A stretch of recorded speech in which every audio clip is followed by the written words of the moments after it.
Hello दोस्तों, स्वागत है आपका शिक्षा ज्ञान भाई अमन पर। तो कल हम लोगों ने 80 क्वेश्चन की सीरीज को पूरा किया था। आज हम लोग आपके लिए ले आए हैं 30 मोस्ट इम्पोर्टेंट क्वेश्चन जो हर साल सीटेट में पूछे जाते हैं। तो शुरू करते हैं।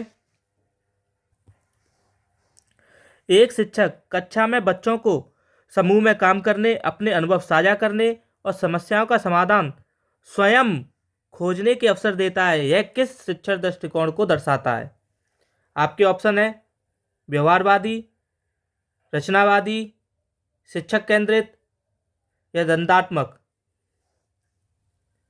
तो इसका सही आंसर है रचनावादी। रचनावादी में बालक सक्रिय रूप से भागीदारी लेता है और ज्ञान का निर्माण वह स्वयं करता है। और क्या करता है वो? ज्ञान का निर्माण स्वयं करता है।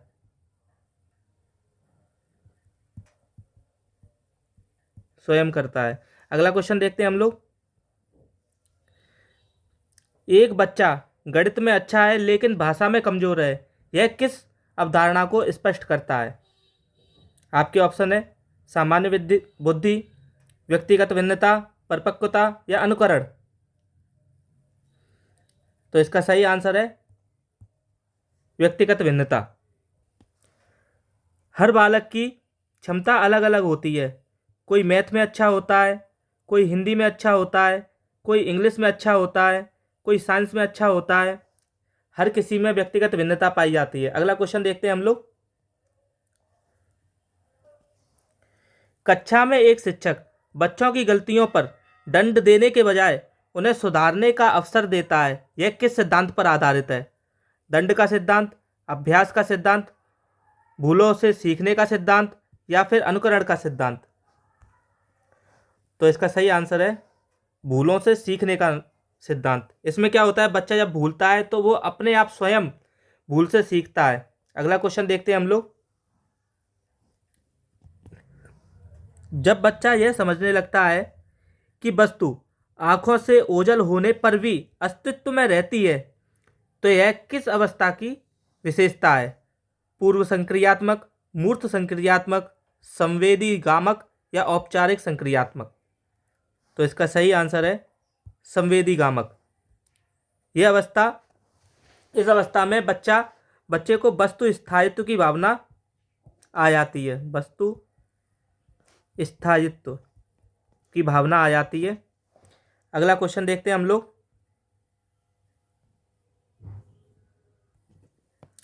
एक शिक्षक पाठ पढ़ाते समय बच्चों के पूर्व ज्ञान से नए ज्ञान को जोड़ता है। यह किस प्रकार के अधिगम को बढ़ावा देता है? नकारात्मक, शून्य, सकारात्मक या रटंत अधिगम। तो इसका सही आंसर है सकारात्मक स्थानांतर। ये क्वेश्चन बार बार एग्जाम में पूछा जाता है। इसमें क्या होता है, पुराने ज्ञान से नए ज्ञान को जोड़ते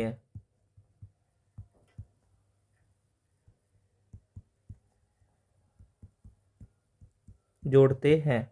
अगला क्वेश्चन देखते हैं हम लोग।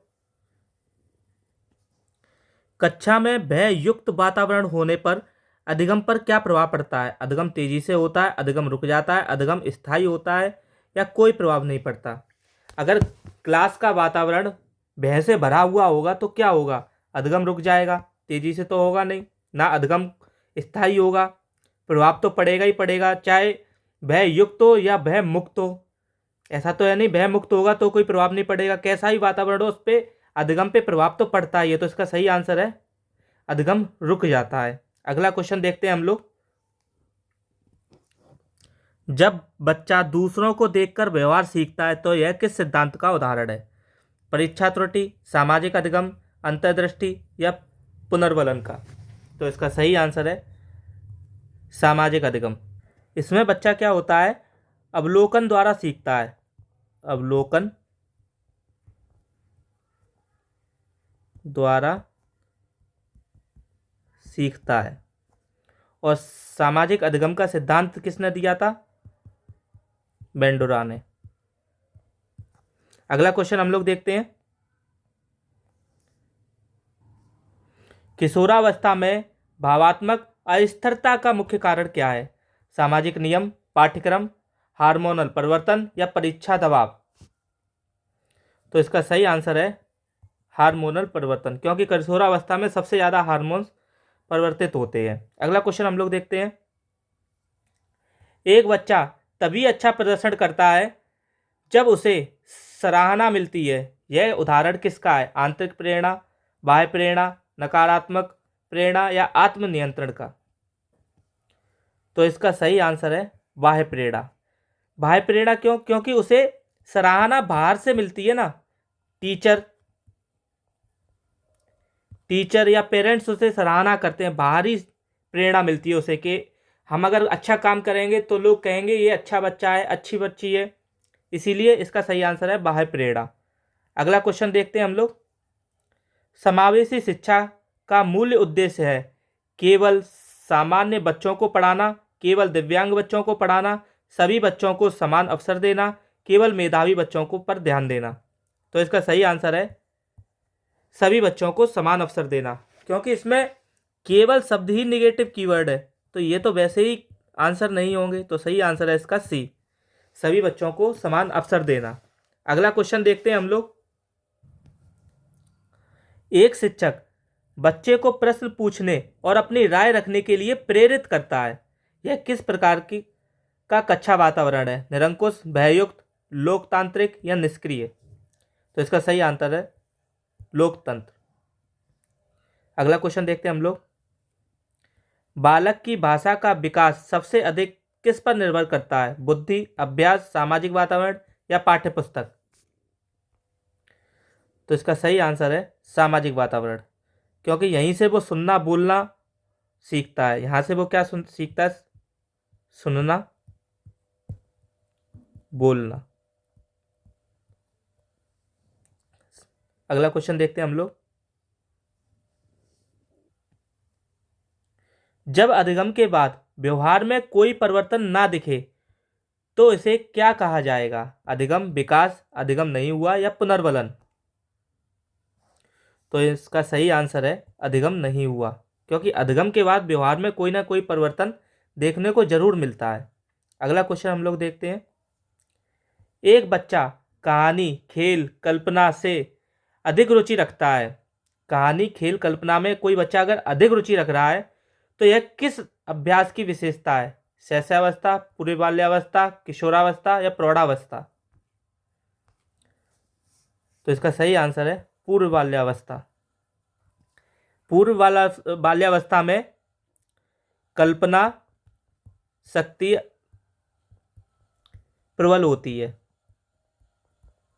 बालक ज़्यादा से ज़्यादा कल्पना करके अपनी चीज़ों को सीखता है। अगला क्वेश्चन देखते हैं हम लोग। अधिगम के लिए परिपक्वता क्यों आवश्यक है? समय बचाने के लिए, सीखने की तैयारी के लिए, परीक्षा के लिए या दंड के लिए? अगर आपको नेगेटिव कीवर्ड्स आते हैं तो आप इसका आंसर बाई ऑप्शन से भी कर सकते हैं। जैसे कि अधिगम में कभी समय बचाने पे जोर देते ही नहीं है, परीक्षा पे भी जोर नहीं दिया जाता, ना दंड पे दिया जाता, तो इसका सही आंसर होगा सीखने की तैयारी के लिए। अगला क्वेश्चन हम लोग देखते हैं। जब बच्चा नियमों और सामाजिक अपेक्षाओं के अनुसार व्यवहार करना सीखता है तो यह किस विकास से संबंधित है? शारीरिक, संज्ञानात्मक, सामाजिक या भाषाई? तो इसका सही आंसर है सामाजिक। जब सामाजिक अपेक्षाओं के अनुसार सीख रहा है तो इसका आंसर भी क्वेश्चन में ही दिया है। अगला क्वेश्चन देखते हैं हम लोग। अगर आप लोग सीटेट और यूपी टेट के लिए पेपर देने जा रहे हैं तो उसके सीडीपी के क्वेश्चन को बड़ी अच्छे से पढ़ें, क्योंकि कभी कभी क्या होता है इसके क्वेश्चन में ही आंसर लिखे हुए होते हैं। तो अगला क्वेश्चन देखते हैं। एक शिक्षक बच्चों की तुलना आपस में नहीं करता, इसका सबसे बड़ा लाभ क्या है? प्रतिस्पर्धा बढ़ती है, आत्मसम्मान बना रहता है, व्यय बढ़ता है या अनुशासन घटता है? तो इसका सही आंसर है आत्मसम्मान बना रहता है। अगर किसी बच्चे से तुलना करेंगे तो जो कमज़ोर बच्चा होगा वो तो अपने आप को सोचेगा मैं तो इसके आगे कुछ हूँ ही नहीं, तो उसका आत्मसम्मान गिरेगा। इसीलिए कभी भी शिक्षक को दो बच्चों की तुलना आपस में नहीं करनी चाहिए। अगला क्वेश्चन देखते हैं हम लोग। अंतर्दृष्टि अधिगम का संबंध किससे है? रटना, अचानक समाधान, दंड या अनुकरण? तो इसका सही आंसर है अचानक समाधान। यह सिद्धांत गेस्टाल्ट ने दिया था। गेस्टाल्ट सिद्धांत है ये। इसमें समस्या का हल अचानक एकदम आता है। अगला क्वेश्चन देखते हैं हम लोग। सीखने की प्रक्रिया में पुनर्वलन का क्या कार्य है? भूल बढ़ाना, व्यवहार को मजबूत करना, भय उत्पन्न करना, अधिगम रोकना? तो इसका सही आंसर है व्यवहार को मजबूत करना। लेकिन ज़्यादा पुनर्वलन भी अच्छा नहीं होता, बच्चे के लिए ज़्यादा पुनर्वलन अच्छा भी नहीं होता, और पुनर्वलन से व्यवहार को मजबूत भी किया जाता है। अगला क्वेश्चन हम लोग देखते हैं। शिक्षा का अंतिम लक्ष्य माना जाता है परीक्षा उत्तीर्ण करना, नौकरी पाना, सर्वांगीण विकास या अंक प्राप्त करना? तो इसका सही आंसर है सर्वांगीण विकास। इस क्वेश्चन को भी आप बाई ऑप्शन कर सकते थे, परीक्षा पे जोर नहीं देते, ना नौकरी पर देते हैं, ना अंक प्राप्त पे देते हैं। हम लोग शिक्षा में हमेशा सर्वांगीण विकास, बच्चे का हर तरीके से विकास हो, कॉग्निटिव डेवलपमेंट कहते हैं इसे। अगला क्वेश्चन देखते हैं हम लोग। एक शिक्षक बच्चों को स्वयं प्रयोग करने, प्रश्न पूछने, निष्कर्ष निकालने के अवसर देता है, यह किस प्रकार के अधिगम को दर्शाता है? रटंत अधिगम, निष्क्रिय अधिगम, अनुभव आधारित अधिगम या दंड आधारित अधिगम? तो इसका सही आंसर है सी, अनुभव आधारित अधिगम। अगला क्वेश्चन देखते हैं हम लोग। एक बालक कक्षा में चुप रहता है लेकिन लिखित कार्य में अच्छा प्रदर्शन करता है, यह किस बात पर संकेत है? कम बुद्धि, व्यक्तिगत भिन्नता, अनुशासनहीनता या भय? तो इसका सही आंसर है व्यक्तिगत भिन्नता। अगला क्वेश्चन देखते हैं हम लोग। बालक जब नियमों का पालन डर से नहीं बल्कि समझ से करता है तो यह किस विकास का संकेत है? शारीरिक, भावनात्मक, नैतिक या भाषाई? तो इसका सही आंसर है नैतिक। नैतिक विकास कोहल वर्ग से जुड़ा हुआ है।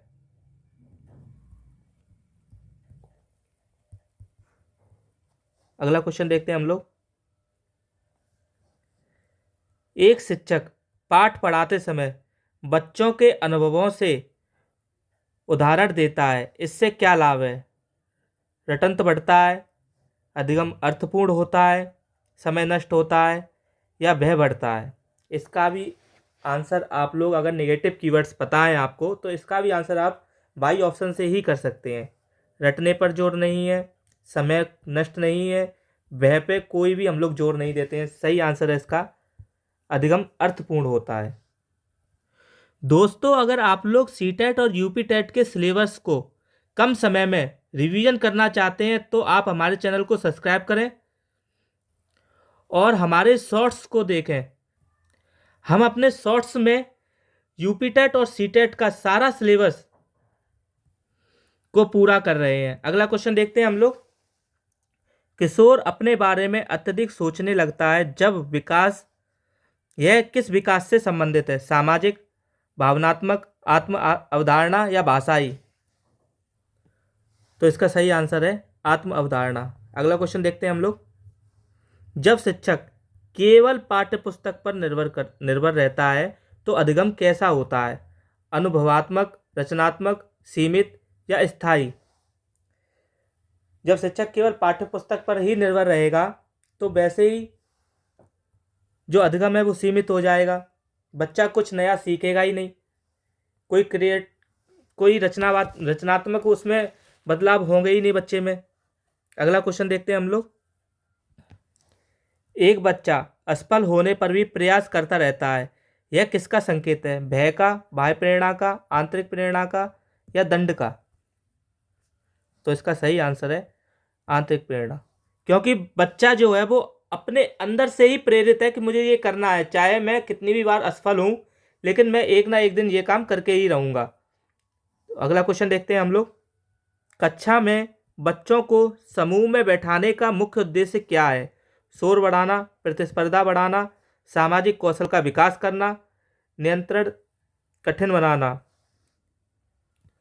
तो इसका सही आंसर है सामाजिक कौशल का विकास करना। इससे बच्चे के अंदर सहयोग की भावना उत्पन्न होती है और हर समूह का बच्चा जब एक क्लास में बैठ के पढ़ता है तो वहाँ पे समावेशी वातावरण होता है। अगला क्वेश्चन देखते हैं हम लोग।